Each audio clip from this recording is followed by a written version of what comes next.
High বন্ধুরা, তো আমি বেরিয়েছিলাম। কত সুন্দর মানে ঠাকুরের যে প্যান্ডেলটা এত সুন্দর লেগেছে যে না, আমি তাহলে এখানে গাড়িটা দাঁড় করিয়ে আমি দেখতে চলে গেলাম।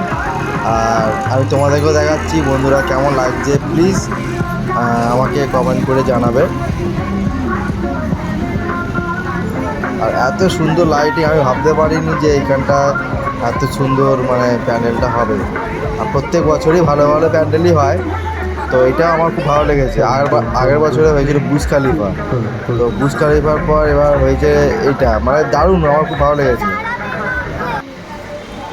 প্রথমেই আমি ভেতরে ঢুকলাম, মা দুর্গাকে সবাই দেখে নিয়েছো, দেখার পর দেখো কত সুন্দর কারুকার্য করেছে।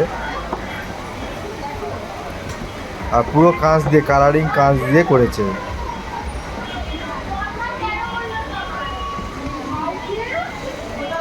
তো দেখতেই পেলে বন্ধুরা। আর আমি ভেতরে প্যান্ডেলে সব ভিডিও তুললাম, তোলার পর আমিও নিজের ছবি তুললাম, একটা পোস্ট করলাম, তো তোমরা দেখতে পাবে। তো আমি এখানেই রাখছি, বাই টাটা। তোমরা সুস্থ থাকো, ভালো থাকো, এটাই বলবো। আর কেমন হয়েছে কমেন্ট করে জানাবে। টাটা।